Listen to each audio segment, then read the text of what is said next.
বাংলাদেশে এখন শিক্ষা ব্যবস্থা নিয়ে বিভিন্ন কথা হচ্ছে, আর সেই কথাগুলো নিয়েও আবার কথার পিঠে কথা।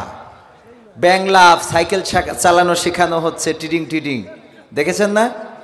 তারপরে আরও বিভিন্ন হাঁসের প্যাক প্যাক ইত্যাদি ইত্যাদি, এগুলো নিয়ে কথা হচ্ছে। আবার বলছে যে না, এগুলো আসলে শিক্ষা ব্যবস্থায় কিছু না। তবে আমি যেহেতু প্রতিষ্ঠানের সাথে জড়িত, আমাদের কারিকুলামে আমরা দেখেছি আমাদের বাচ্চাদের পিঠা বানানো শিখাইতে হবে, রান্না শিখাইতে হবে, এগুলো রয়েছে।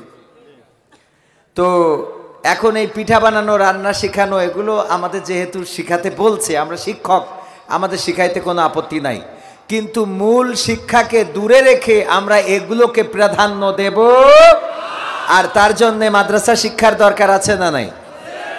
আমরা বলি যে মাদ্রাসাতে যা শেখানো হয়, স্কুল কলেজ ভার্সিটিতে আপনারা তো অনেক সময় ইসলামকে তুলে দিতে চান, আর আমরা বলি মানুষ গড়ার জন্যে স্কুল কলেজ ভার্সিটিতে শুধু কোরআন আর হাদিসটা ঢুকাইয়ে দেন, মানুষগুলো মানুষের মতো মানুষ হয়ে উঠবে।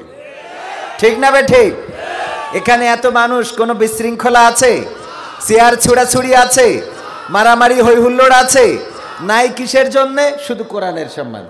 অথচ অনেক প্রোগ্রাম আমরা দেখি, সেখানে যাওয়ার পরে বলে খেলা হবে, এই বলার পরে চেয়ার ছুড়াছুড়ি শুরু হয়ে যায়। ঠিক কিনা? হয় না? হয় না? তো আমাদের এখানে যদি আমরা বলি খেলা হবে, চেয়ার ছুড়াছুড়ি কি হবে? হবে না। আমাদের খেলা কোরআন নিয়ে, আমাদের খেলা হাদিস নিয়ে। আমরা শুধুমাত্র এহকালে খেলতে চাই না, আমরা পরকালে হাসরের ময়দানেও খেলতে চাই ইনশাআল্লাহ। ওখানে খেলা হবে, ওখানে রেফারি থাকবে, ওখানে বাঁশি বাজানো হবে। ওই দিন দেখা যাবে কারা গোল দেয় আর কারা জাহান্নামে যায়। দেখা যাবে তো ইনশাআল্লাহ। সেই ঈমান কি উল্লাপাড়াবাসীর আছে? যদি সেই ঈমান থাকে তাহলে সামনের দিকে যাব, আর যদি ঈমান না থাকে তাহলে কথা বলা যাবে? কথা বলতে হবে। অনেকেই মনে করে সরকার ইসলামের বিপক্ষের শক্তি, মোটেও নয়। সরকার যদি ইসলামের বিপক্ষের হইতো তাহলে প্রতিটা উপজেলায় এই মডেল মসজিদগুলো নির্মাণ করতেন না। সুতরাং যেই দেশে মডেল মসজিদ নির্মিত হয়, যেই দেশে ইসলামিক ফাউন্ডেশন থাকে, যেই দেশে সরকারি টাকায় ইমাম মুয়াজ্জিনের বেতন দেওয়া হয়, সেই দেশে কোরআনের কথা বলবো না তো কারো বাবার কথা বলবো নাকি? কোরআনের কথা বলা যাবে তো? আমাদেরকে বাধা দিয়ে, আমাদেরকে দমন করে, আমাদেরকে অ্যারেস্ট করে, আমাদেরকে ফাঁসিতে ঝুলায়ে কোনোদিনও কোরআনের পথ থেকে বিচ্যুত করা যাবে? সেই মুসলমান কি উল্লাপাড়ায় আছে? আছে? তাহলে সামনের দিকে যাওয়া যাবে ইনশাআল্লাহ। ইন্নাল হামদালিল্লাহি নাহমাদুহু ওয়া নাস্তাঈনুহু ওয়া নাস্তাগফিরুহু ওয়া নু'মিনু বিহি ওয়া নাতাওয়াক্কালু আলাইহি ওয়া নাউযু বিল্লাহি মিন শুরুরি আনফুসিনা ওয়া মিন সাইয়্যাতি আ'মালিনা।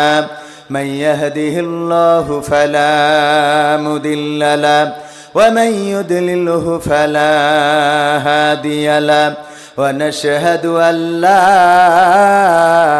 إله إلا الله ونشهد أن سيدنا محمدا عبده ورسوله الذي أرسله بالحق بشيرا ونذيرا وداعيا إلى الله بإذنه وسراجا منيرا. فقد قال الله تعالى في كلامه المجيد والفرقانه الحميد. সবাই পড়েন আউযু বিল্লাহি মিনাশ শাইতানির রাজিম।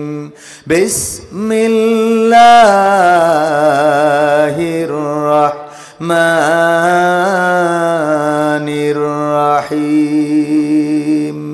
منها خلقناكم وفيها نعيدكم ومنها نخرجكم تارة أخرى.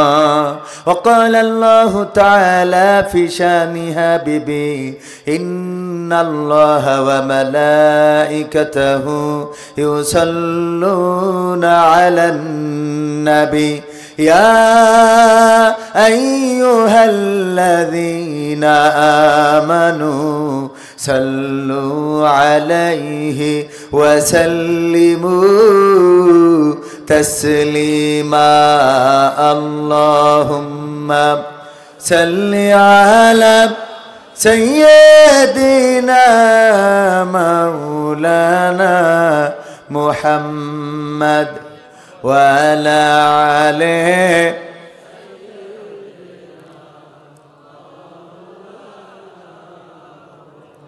এসো হে রাসূল আবার ফিরি আমাদের মাঝে রে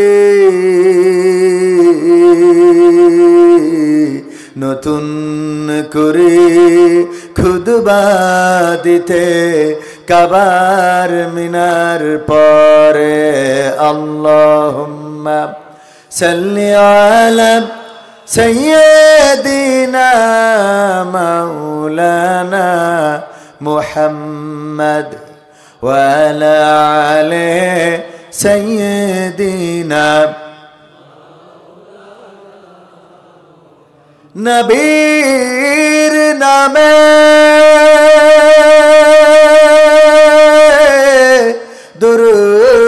দুরূদ শরীফ পড়িবে যে জন তার জন্য যে হারাম হবে জাহান্নামের আগুন আল্লাহুম্মা সাল্লি আলা সাইয়্যিদিনা মাওলানা মুহাম্মদ ওয়া আলা আলিহি সাইয়্যিদিনা দাড়িতে সুন্নাত টুপিতে সুন্নাত পোশাকেও সুন্নাত আসি পাথরের আঘাত খাওয়া সেটা যে সুন্নাত কেন মনে হয় না তোমার কাছে কেন মনে হয় না তোমার কাছে ঠিক না ভাই ঠিক নবীর প্রেমে তুমি দাওয়াতে তাবলীগ ধারণ করেছ বুকে সেই তুমি আজ কেন জুলুমের প্রতিবাদে আওয়াজ তোলো না মুখে নবীর প্রেমে তুমি দাওয়াতে তাবলীগ ধারণ করেছ বুকে সেই তুমি আজ কেন জুলুমের প্রতিবাদে আওয়াজ তোলো না মুখে মেসওয়াক করো তুমি রোজ প্রতিদিন মেসওয়াক করো তুমি রোজ প্রতিদিন সেখানেও সুন্নাত আছে পাথরের আঘাত খাওয়া মাঝে মাঝে জেলে যাওয়া সেটা যে সুন্নাত কেন মনে হয় না তোমার কাছে কেন মনে হয় না তোমার কাছে মিলাদুন নবীতে বড় সোচ্চার তুমি নাকি দেখানো লোক সেই তুমি জানলে না আমার রাসূল ছিলেন সফল রাষ্ট্রনায়ক মিলাদুন নবীতে বড় সোচ্চার তুমি নাকি দেখানো লোক, সেই তুমি জানলে না আমার রাসূল ছিলেন সফল রাষ্ট্রনায়ক। ওহুদের ময়দানে দাঁত ভাঙা ঘটনা, ওহুদের ময়দানে দাঁত ভাঙা ঘটনা তোমার কিতাবে কি আছে? পাথরের আঘাত খাওয়া, মাঝে মাঝে রিমান্ডে যাওয়া, সেটা যে সুন্নাত কেন মনে হয় না তোমার কাছে? কেন মনে হয় না তোমার কাছে? ঠিক না বেঠিক? আরো আসতে বলেন। আসতে বললি জোরে বলেন। ও, আমাদের দেশের মানুষ তো উল্টা চলা লোক, উল্টা চলা লোক না।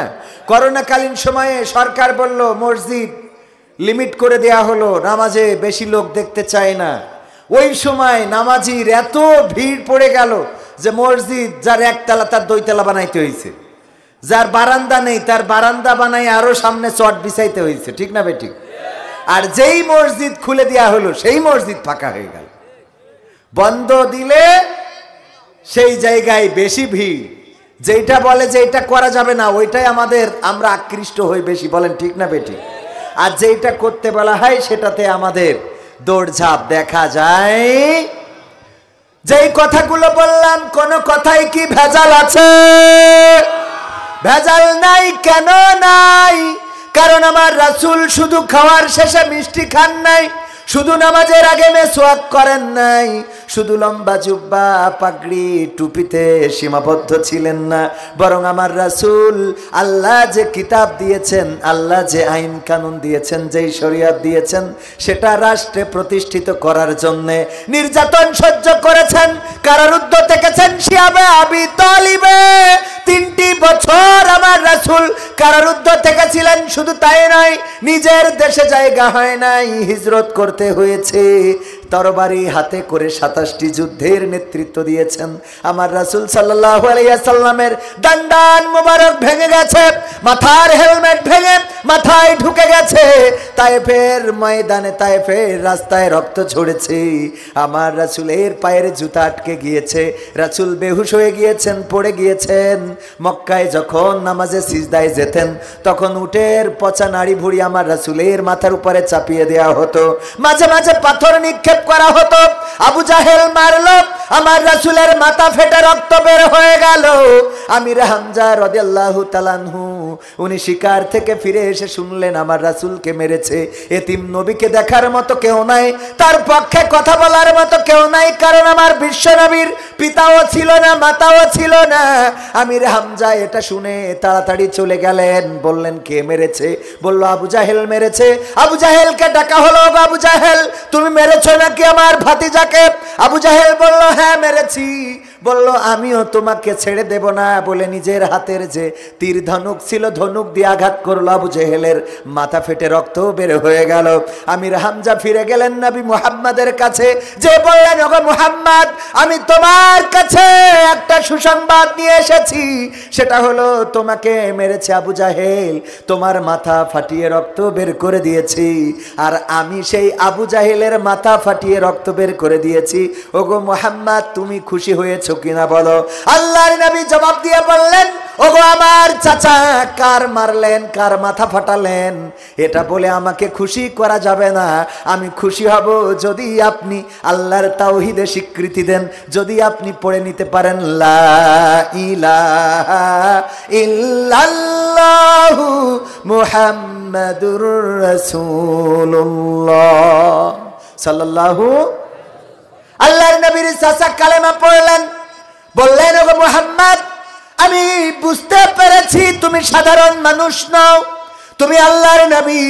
তা না হইলে তোমার রক্ত যে ঝরাইলো আমি তার রক্ত ঝরাইলাম, তুমি তো খুশি হওয়ার কথা, খুশি হও নাই। এটা প্রমাণ করে দেয় তুমি আল্লাহর প্রেরিত রাসূল। আমি ঈমান আনলাম তোমার আনিত বিধানের পরে। ওগো আমার ভাইয়েরা, এমনি ভাবে আমার রাসূলের মাথা ফেটে রক্ত বের হয়েছে। আমরাও যদি কোরআনের কথা বলতে যে বাতিল আমাদের আঘাত করে, যদি মাথা ফেটে রক্ত বের হয় সেটাও সুন্নাত। সুন্নাত কিনা? সেটাও সুন্নাত। আমার রাসূল শিহাবে আবু তালিবে ছিলেন।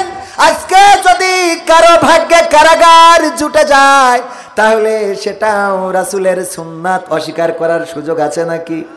নাকি শুধু মিষ্টি খাওয়া আর বগল বাজায় না সুন্নাত?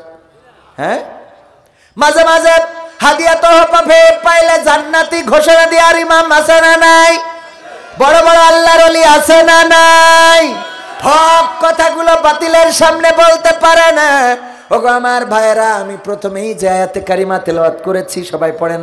মিনহা খলাকনাকুম ওয়া ফিহা নুঈদুকুম ওয়া মিনহা নুখরিজুকুম তারাতান উখরা। এই আয়াতটা আমরা কোথায় পড়ি? মাটি দেওয়ার সময়।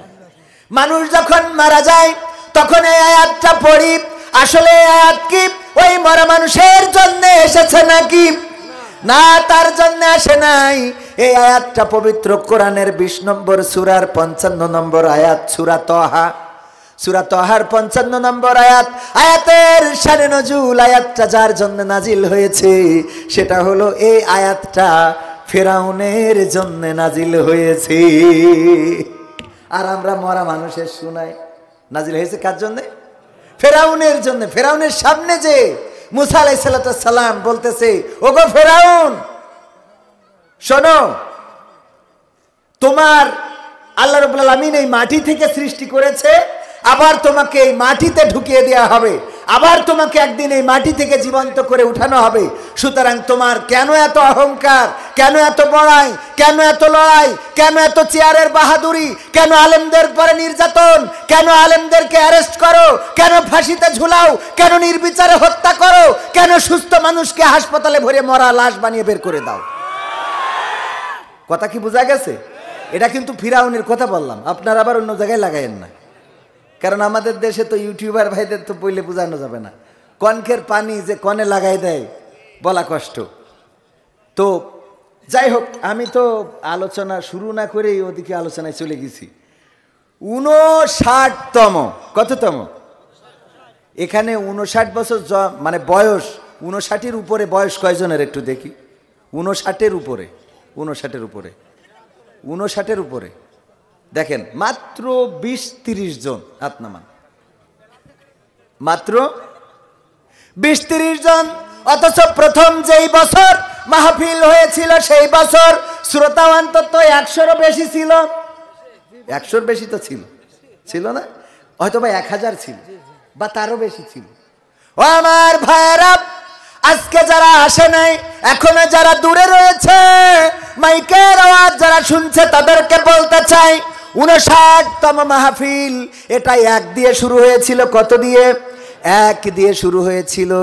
ওই প্রথম বছর যারা মাহফিল শুনেছেন এমন অনেক মানুষ আজকে কবর দেশের বাসিন্দা হয়ে গেছে। এই মাহফিলে আসার সৌভাগ্য তাদের আর হবে? আবার অনেকেই আছেন অসুস্থ, হাঁটতে পারেন না, চলতে পারেন না, বাড়িতে পড়ে আছেন, মাইকের আওয়াজ শুনছেন, কলিজাটা ফেটে যাচ্ছে, যদি মাহফিলে যেতে পারতাম, মাহফিল শুনতে পারতাম, কিন্তু না, এখানে আসার মতো সক্ষমতা নাই। এমন অনেক বয়োবৃদ্ধ আছে না নাই? আবার অনেকেই আছে এই দেশ ছেড়ে গিয়েছেন, এখন মাঝে মাঝে বিদেশ থেকে মনে করেন আমরা একটা সময় মাহফিল করতাম, অথবা এই মাহফিলের খবর শুনতে পান।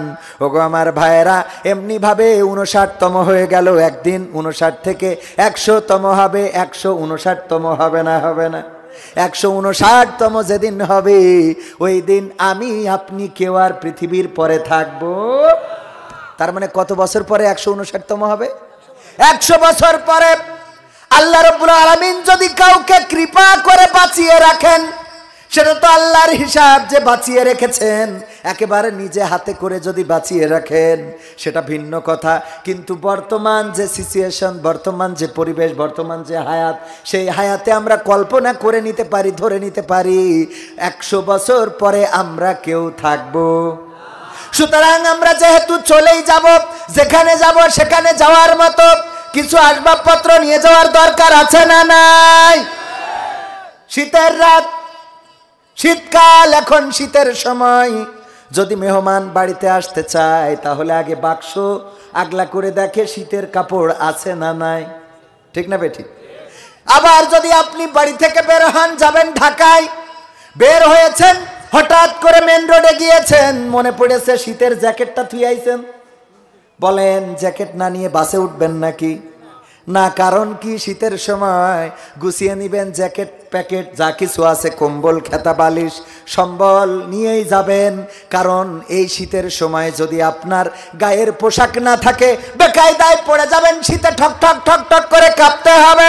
ওগো আমার ভাইরা, তেমনি ভাবে কবরে তো যাওয়াই লাগবে। 100 বছর পরে যায় আর 100 বছর আগে যায়, যাওয়াই তো লাগবে। সুতরাং সেই কবর দেশের জন্য কিছু নিয়ে যাওয়ার দরকার আছে না নাই? দরকার আছে না নাই? সেই কবর দেশের জন্য যদি কিছু নিতে হয়, এই মাহফিলে এসে বসলে সওয়াব আছে না নাই? ওয়াইযা কুরিয়াল কুরআনু ফাসতামিউ লাহু ওয়া আনসিতু লাআল্লাকুম তুরহামুন। আমার আল্লাহ বলছেন, যখন তোমাদের সামনে কোরআন পড়া হয়, কোরআন তেলাওয়াত করা হয়, তখন তোমরা তোমাদের হৃদয়ের কান দিয়ে শোনো, যাতে করে তোমাদের উপরে আল্লাহর রহমত বর্ষণ হতে পারে। বলেন সুবহানাল্লাহ। আল্লাহর রহমত আমরা চাই না? চাই না? আল্লাহর রহমত থেকে বঞ্চিত থাকতে চাই কারা? আল্লাহর রহমত থেকে বঞ্চিত থাকতে চাই কারা? বুঝাই দেবো কারা? আমার প্রিন্সিপাল সাহেব বাড়িতে মুরগি পুষেছে, মুরগি ডিম দিয়েছে 10টা। উনার মেয়ে জামাই এসেছে, এই জন্যে উনার বেগম সাহেব 5টা ডিম খাওয়াই দিয়েছে, সেদ্ধ করে, হাফ বয়েল করে, ভাজি করে। কয়টা খাওয়াইছে? বাকি আছে কয়টা? মুরগি যখন তা লাগা হয়েছে, আপনারা কি বলেন? উষুম? হ্যাঁ, বাতে দেওয়া, বাতে দেওয়া, বাতে দেওয়া যখন হয়েছে, তখন ম্যাডাম বলতেছে যে সারাদিন মাহফিলের ব্যস্ততায় বেড়াও, মুরগি যে বাতে লাগা হয়েছে, কি বাতে দেওয়া হয়েছে, তার 5টা ডিম, এই 5টা নিয়ে কেন বসাবো, আরো 5টা খুঁজে এনে দাও। উনি এসে মাদ্রাসার ছাত্রদের বলেছে, কারোর বাড়ি কি ডিম আছে? আমার মুরগি বাতে দেওয়া হয়েছে, আরো 5টা ডিমের দরকার। এখন এক ছাত্র, তার বাড়িতে হাঁসের ডিম ছিল, 5টা এনে দেছে। মুরগির পেটের নিচেই দিলে ওই 5টা ডিমও ফুটবে না? ফুটবে না? ফুটেছে 5টা ডিম মুরগির আর 5টা ডিম হাঁসের, তাইলে বাচ্চা 5টা মুরগির 5টা হাঁসের, ঠিক না সভাপতি সাহেব? 5টা হাঁসের।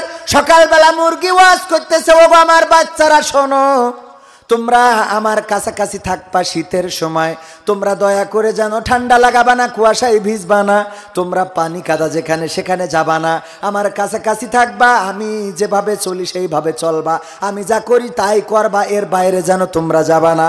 এই বলে যখন বাচ্চা নিয়ে ঘুরতেছে, মুরগির বাচ্চাগুলো কাছে থাকে, কিন্তু এই যে 5টা হাঁসের বাচ্চা, ওরা যেই দিকে পানি ওই দিকে দৌড় ধরে, ডাকতেছে, এইদিকে এইদিকে, ওইদিকে যাও কেন?